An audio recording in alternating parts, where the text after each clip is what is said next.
welcome to our channel, where we set out to explore wonderful great works of literature. While dressed in elegant clothing, because... Why the hell not? Yeah. Yeah, so there we are. So we have two more books to review with you today. And they're both from the New York Review of Books series. And we're actually quite enjoying the series. So we look forward to reading more of them. But the two we have is Vicki Baum's The Grand Hotel. Which we'll be starting with. Yes, and then we'll move on to The Journey by Moonlight by the Hungarian writer Antal Szerb. I believe that's how you pronounce it. Maybe not. Probably we won't pronounce any of the names I don't know. correctly. People have seen The Grand Budapest Hotel. Probably a lot of people have. The movie, that Wes Anderson movie. Mm-hmm. So a lot of that, this evokes a lot of that imagery as well. And, you know, I believe Wes Anderson was influenced by the writings of Stefan Zweig. Yes. We're also a fan of Stefan Zweig. But, of course, as an Austrian, he was writing around this time as well, because Vicki Baum is also an Austrian. And this is set in the 1920s in Weimar, Germany. Or I should say, the Weimar Republic. So she was born in 1888 and she died in 1960. She came from a very sort of wealthy Jewish family. Her mother was very depressed. Her father was like a hypochondriac, very controlling as well. And later on, going to LA for a few months and helping them film the screen adaptation of The Grand Hotel, which is this book here. And it starred Greta Garbo and Joan Crawford, and it won the 1933 Oscar. You should watch it. Yeah, we should. Oscar for Best Film. Maybe we'll tell you next video what we thought of the film. Yeah, and yeah, why not? Yeah, and then later on, she actually ended up becoming a screenwriter for Paramount and MGM. So she got really into the movie business. So that's a little bit about Vicki. That's a little bit about Vicki. All right. So what about The Grand Hotel? Why don't you give us a bit of a breakdown of maybe the characters to begin with? Kind of like follows these disparate characters in this very opulent hotel set in Berlin. And in a way, the way they describe it is that this the people inside this hotel and the hotel itself is kind of like a microcosm of the atmosphere of Germany. And this is like right leading up to, this is before, of course, the Nazis get into power. But this is also right before like the big crash, the stock market crash, right? So there's something in the air. And this something in the air is almost like this malaise, this sense of... Transition, yeah. Things are about to change because there's like a stagnating, I don't know, there's this miasma in the air. And something needs to break, and it's almost like the storm, right? Like this kind of like oppressive feeling until until the storm breaks, and then it releases these energies. So all of these characters are experiencing this in their lives in one way or another. We have a girl named Flamchen, and she represents kind of like the new woman. She's like, she wants to. She's like actress in Hollywood. She wants to almost like a pinup girl in a way in some of these more racier magazines. And she's young, she's beautiful. She knows, she knows what she's worth, kind of like in that erotic dimension to men. And she's willing to use it and play it up to get whatever she wants from life or out of life, fame, wealth, whatever. Yeah. But so she's not very romantic. Really, she's not a romantic character. No, she's not a romantic character. She's very practical minded, right? Yeah. And so the main, I would say, like the character that kind of this whole, all these other characters revolve around, is a sort of a lowly desk clerk. Realizes he has some sort of terminal cancer, and he knows he's going to die essentially. And what he does is he takes all of his savings. He ends up leaving his wife. They had this very... Kringeline, yes. He had this very unsatisfying relationship with his wife, but he decides to take all of the money that he's saved up, penny pinching, I suppose, and he's going to like extravagantly spend it all in the last 2 days of his life or 3 days of his life before it all comes to... terminally ill. Yeah, exactly. Well, basically just trying to live out the rest of his money for as long as he lives, but he doesn't really know how long he'll live. Yeah. And so he meets this Otto Schlag, who's this doctor, professor, who's very kind of like cynical, jaded. He's a World War I vet with like half of his face is disfigured. Yeah, exactly. Yeah. And every day he goes to sort of the reception to ask if someone's posted any letters for him or something. And there's a sense of like overwhelming loneliness to this man, but he also is somewhat aloof from the rest of the world, the society at large. And he's almost like this very keen, acerbic, like kind of like observer, keen observer of human nature in a way. Yeah. And then there's the prima ballerina Grusinskaya, yeah. She's this fading beauty. She's past the pinnacle of her career. Yeah, no one can tell what her age is. Like, that's kind of her secret. Everyone knows she's been dancing forever, but they have no idea how old she is, because they're like, well, she could have started dancing when she was 6. Yeah. Right? Like, and the way they show her like performances associated with even the hotel, it's like sparse applause, and sort of the seats aren't exactly filled up in the theater. There's no, it's a faded excitement, faded glamour, faded sort of like fame, I suppose. And she's really struggling with her own mortality, and she doesn't quite know what to do with her life. And you know, she's almost like, it kind of reminds me of the sort of in Russian ballet, they had the ballet russe, which was like sort of became very popular in St. Petersburg and in Moscow, but it also became very popular in continental Europe with the impresario Diaghilev, right? And in a way, it was like the Silver Age. There was so much creativity with these artists and musicians, and they were all kind of coming together and creating these wonderfully unique ballets and dance troupes, right? But then already in the 1920s, what happened, it was like there was the cinema started coming up. And so there was a shift away from that form of older entertainment of, you know, live performance to something on a screen. And they were probably tired of like this, because the same production, you know, like they made it sound like it was the same. Yeah, old, tired. Cyclical repetition of the same ballets that they had done for the same, you know, centuries. Yeah. And then there was also Geiger, who is almost like, I think he's a baron. I think he was of like maybe the lower aristocracy, but he has like a, you know, aristocratic title to his name. But he's a bit of a dissolute character. He has been in prison before for being a thief. He's a bit of a rake. Just evaded being in prison or something. Yeah. So he's a bit of an edgy character. Yeah. And essentially what happens is, you know, one day, you know, he's always hard up on money, and one day he decides... Geigern, yeah. And so one day he kind of sneaks into the ballerina's bedroom to steal some jewels or pearls, right? Her famous pearls. Yeah, ones she's quite attached to. And, you know, he's hiding in the corner because she's in the room as well. And then he just sees her kind of like pathetically looking at herself in the mirror and like, what was it? What was she doing? She was almost sadly gazing upon her reflection. Yeah, she had left the ballet early because she was just it was like the worst applause she had ever had. And she could just feel her soul dying with the ballet, you know. And it would have been one of her like best performances. She knew it, and yet the audience is just like half present. Yeah. And so she ran off early and went home and was contemplating suicide, basically. Yeah. And so he sees her in this moment of pathos, and he, instead of vulnerability, and he falls in love with her, really. Yeah. And they start this very atypical romance together, I suppose, like very much out of you know, the expectation of both of them, because he's a bit of a player in a sense too, right? Yeah. Woman chaser, skirt chaser. He's very attractive and suave, and like I guess his way around it was he had sent flowers before to her, so to sweeten her up a bit, to like not make him a suspect, I guess. And then he couldn't go through with the robbery, so and obviously he was trapped in the room with her, so he's like, how do I get out of this? So he says that he's like madly in love with her, and it's not true at first, right? He feels like pity for her, but he doesn't really at first feel love. Yeah.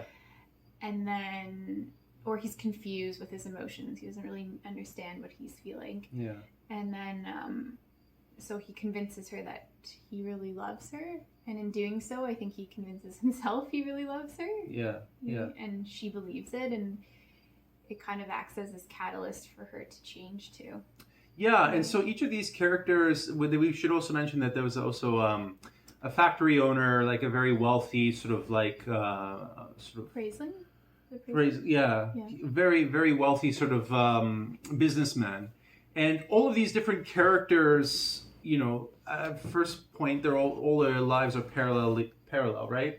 They're living alongside one another, but they don't really know each other. But throughout the story, they interweave, and they start to form relationships with another.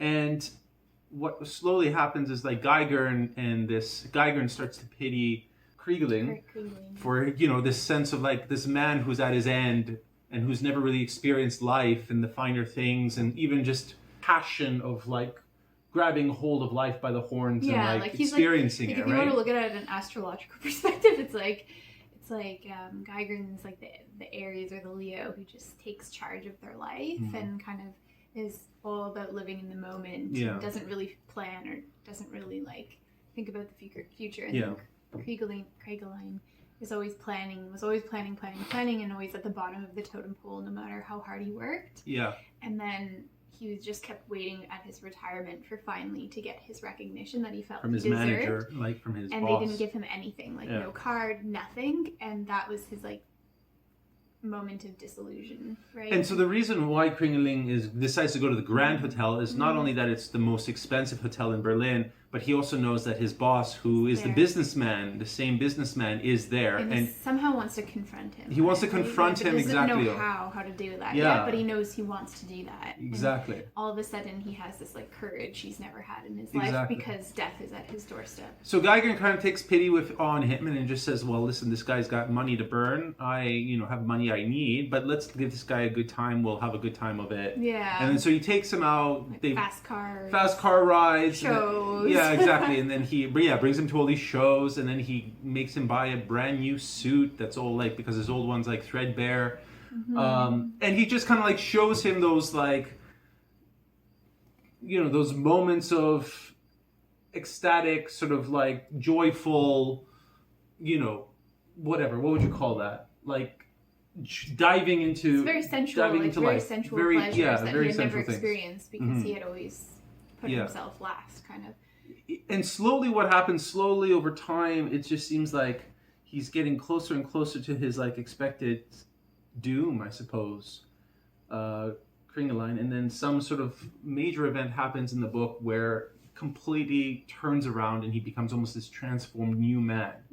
And almost like this taste of life. He still wants to live. Yeah, still wants to live. Before he could care kind of less. Yeah. Whether he was alive or not, he just wanted to spend the money and then go, right? Yeah. And then by the end, he's a transformed man who wants to desperately keep living. Yeah. And I mean, like, it would sound very, I struggle a little bit with this because it would sound like just superficial to think that, he just became very hedonistic and that was kind of like, this is a weird moral of the story, but it isn't quite like that, because in a sense, like, one of the symbols of this book is a repetitive sort of leitmotif you get is this revolving doors of the hotel, people coming in, people coming out. And I think you said something quite beautiful about this idea of the doors and the significance of that. Yeah. And how lives are coming in, lives are coming out, and yet they're being, in a way, are they being transformed or not transformed? What was your impression of it? Well, I think, like, for me, it almost symbolized, like, the cycle of life and how there's always birth and death, birth and rebirth, death. And it even hints at that where it's like, Kringeline is dying, and yet there's a man downstairs waiting for the arrival of his first child. Yeah. Anxiously waiting for that. One of the porters, right? Then there's like, it's all the complications that life has and the complexities. So on the outside, Kringeline from the rest of the world at the hotel just seems like this pathetic man, but actually he's quite brave in the end. Like, he chooses rather late in life, but at least he chooses to take hold of his life while he is capable. And so it's not just about these sensual pleasures and things like that, like you're saying. It's like the courage he has to defend his honor for all the work he had put forth to this person who really was abusive to him or neglected him, maybe not abusive, but neglected him. And his like and he stood up, and then he transformed himself from the outside in. Yeah. Rather than, and then there's people who are transforming from the inside out. And so one of the key summary points, and actually like it's a quote, and I'm going to butcher it because I don't have it off the top of my head, but it's this idea that like 40 years of like half living in a way can be compensated by two days of like full on immersion in life. And that's kind of like sums up his life in a way. Yeah. And I think it's like what also is interesting is Geiger kind of helps him to see that,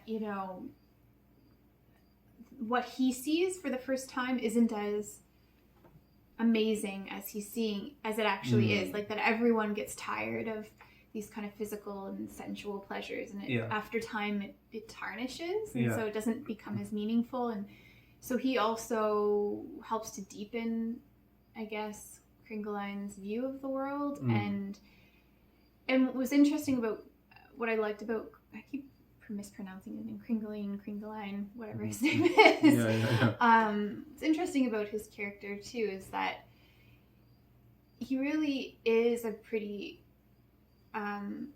good heart in the end. Like he doesn't actually do anything really all that vindictive. Like he just stands up for himself. He doesn't become cold or callous, or like, instead he just finds the life joyous, and there's some beauty in that. It's almost like an innocent babe being taken to all these different places, and he comes in like almost like experiencing life for the first time, and all these different sensations and experiences for the first time. So you kind of you feel sorry for the guy, but there, it's there's actually some like deeply disturbing, dark elements in the book too. I mean, Ottenschlag, he's pretty cynical, but he's always waiting.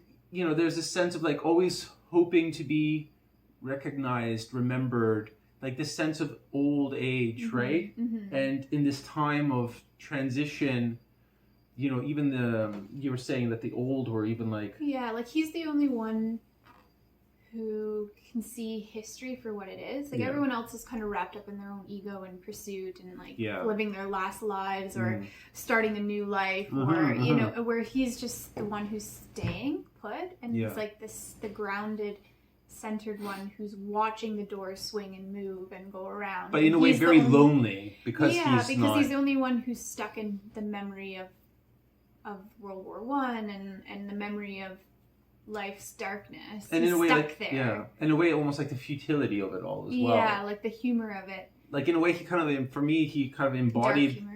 embodied that revolving door in a sense that he was almost that pivot of that revolving door. Everything revolved. Yeah, like I mean? That's a good way to describe it. He was the pivot, the one watching everyone else move around and kind of laughing at how the folly of it. Yeah, like how everyone in this world just is struggling to live, basically. Yeah.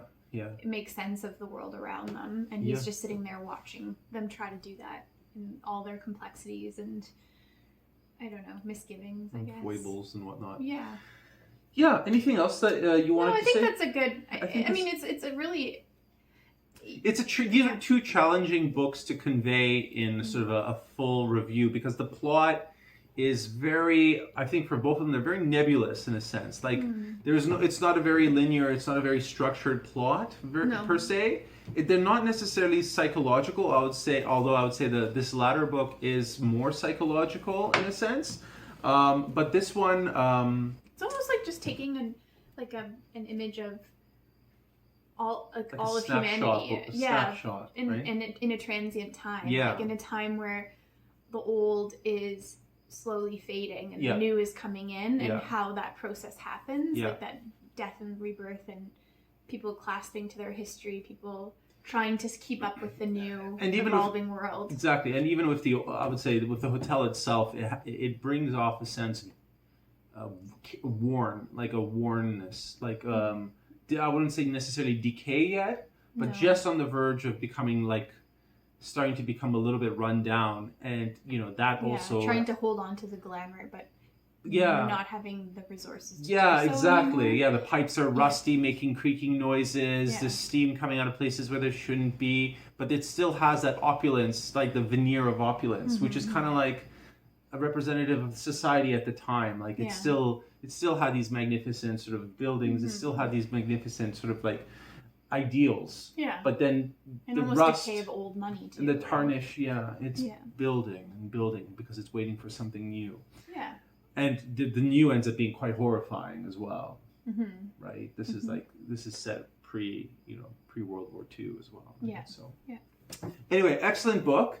Okay, and the second book is Journey by Moonlight by Antal Szerb.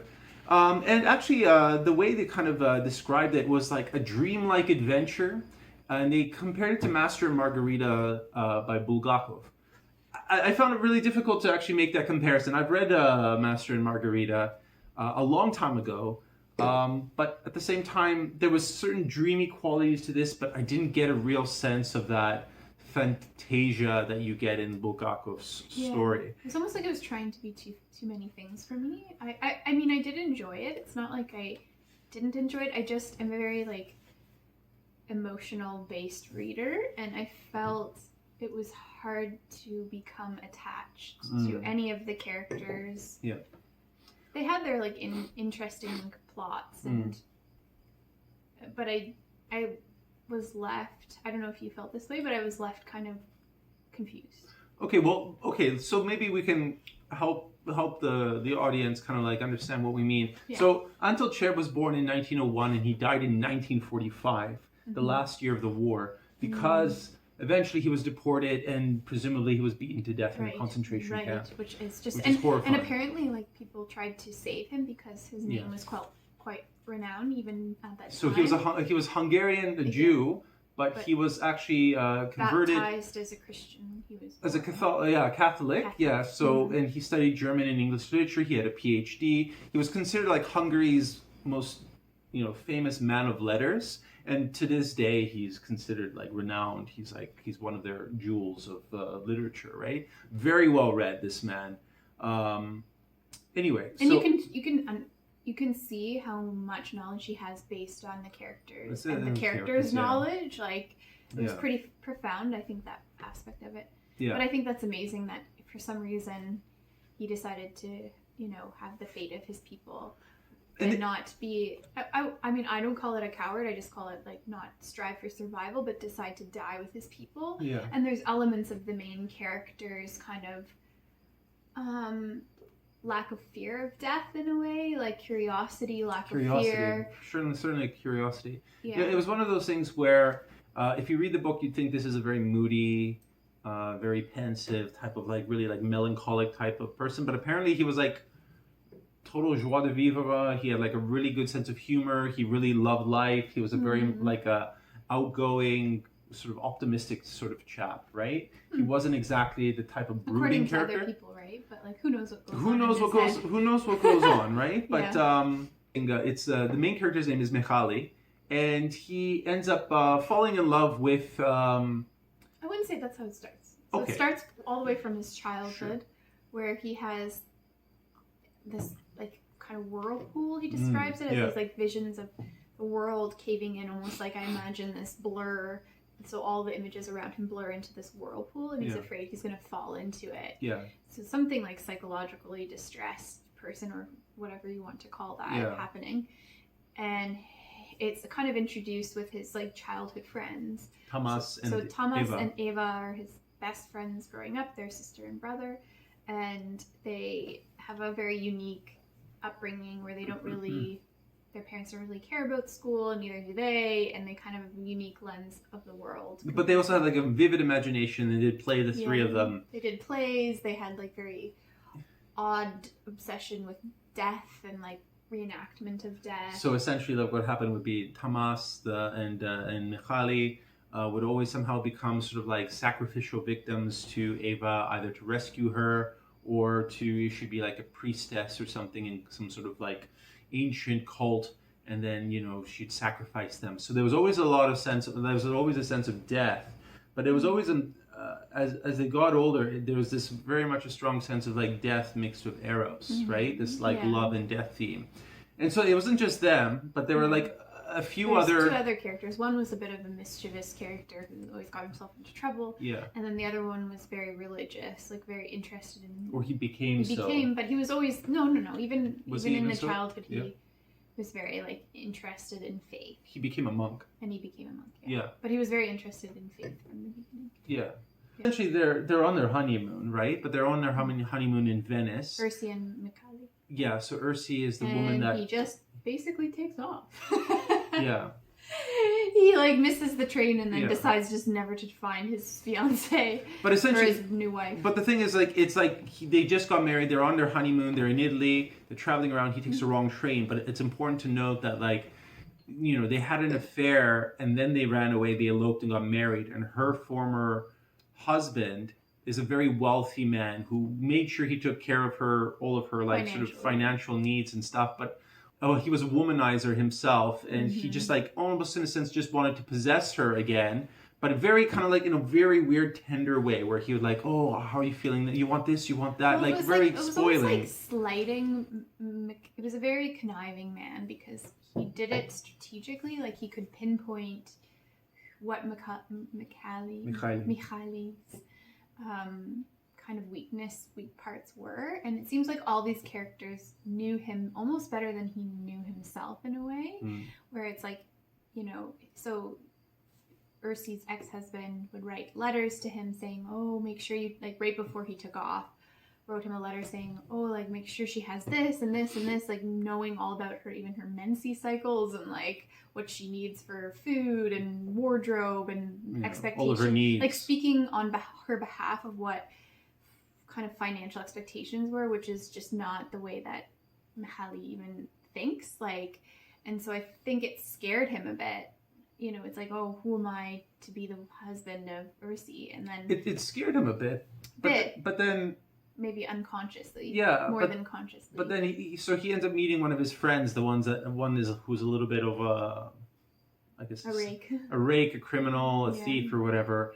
And you know, his friend tells him that his other friend, the one who became a monk, is also in Italy. He should go visit him. So tempts him to leave her. Insults his wife, saying that she's wife. That's who you decided to choose. Like she's not very attractive. Meanwhile, she's a very attractive woman. Yeah. So it's like it kind of blew to her own ego, but also it was almost like he was testing Mihaly of how much devotion he has to her. Yeah. And I think like that's what I mean. Like all these characters kind of almost knew his weak spots, or wanted to aggravate those weak spots in a way to see what he would do, agitate them a bit. And so whether consciously or unconsciously, he ends up like, after confessing to his wife at one point that, like, you know, he still thinks about this girl named Eva as a child, and his friend Tamas, the brother who ended up committing suicide, you know, he ends up later confessing to her that he still has feelings for this Eva. But it's like curiosity. It's like this mysterious, this allurement, right? Yeah, and anyway, we'll get there in a minute. Yeah, we'll get there. And so essentially what happens is, whether consciously or unconsciously, he takes the wrong train and they become separated.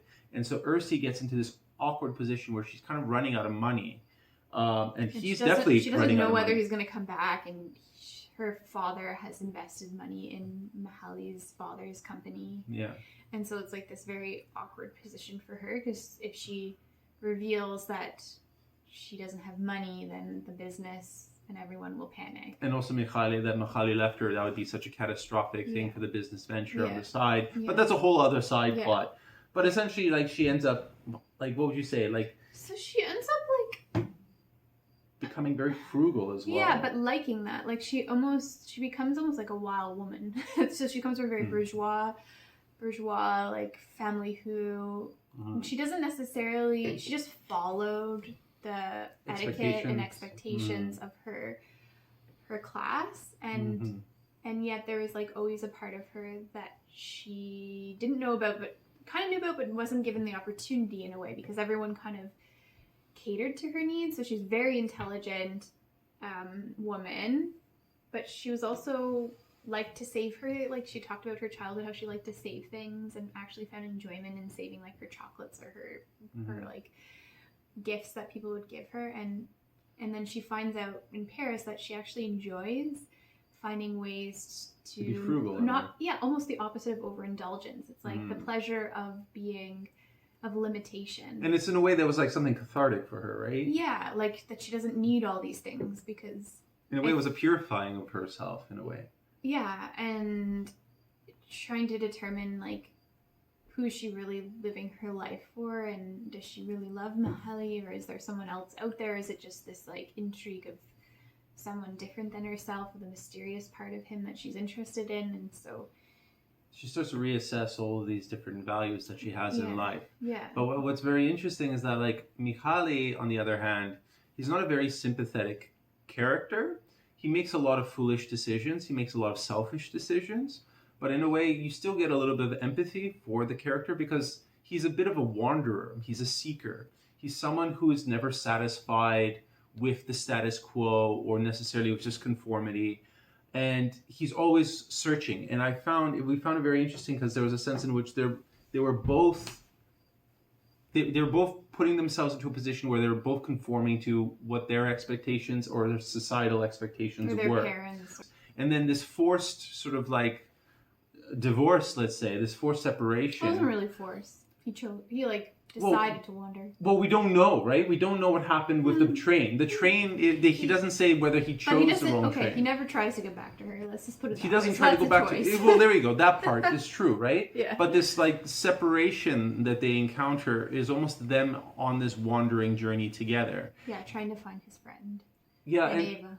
And yeah, exactly. And Michali ends up meeting another one of his friends who is this philologist in this famous Italian university, and he's a Hungarian. And he kind of like lives his life as if he's a bachelor student, eats very poorly, very cheaply, and he just immerses himself in reading and like Except tons for of books. he's married and does have a child. Yeah. Which is very interesting. Weird. So it's like, Mihaly at first is like, that throws him off because he would expect that somebody like him was just a perpetual bachelor, wouldn't be able to have a family. Mm-hmm, yeah. Yet he does. And Yeah. it's like kind of a weird sensation for him, I think, because knowing that he will never probably have a family or will always choose to not have a family. Yeah. Run away from family expectation. So this scholar essentially is like obsessed with studying sort of the spirit and ancient religion and ancient mysticism. And he gives this really wonderful, like in one chapter, it's just his whole speech and his whole theory about sort of the ancient sort of world, bringing it to life, and sort of like this exposition that somehow kind of makes the entire, for me, like for you as well, like the framework of the entire story makes sense after this one sort encounter, of encounter that he has. So they're looking at basically like at pottery is what I remember, like ancient pottery or a chalice of some sort, and on it are images of a satyr and the siren, and he talks about how both the satyr and the sirens are everyone thinks of them as this like very like a sexual act or this mystical kind of compulsion that man or woman has towards going to the afterlife with them. To death, approaching death. But that's what he clarifies, is that it's actually an obsession about an intrigue, an obsession, and desire and passion for death. Yeah. And that there's this element in ancient society of desire, this desire or passion that is associated with death that we've somehow lost sight of. Yeah. And we're afraid of it. We're afraid of it. Yeah, the death is everywhere, in everything. And seductive. Essentially, very seductive. Well, it also goes with this idea of thanatos, which is like death, the death drive, and then eros, which is desire, and how they're kind of like two sides of the same coin. And in a sense, like my friend was telling the plot to my friend, and he's like, it's very Freudian. And I was like, yeah, it is quite Freudian, like in that regard.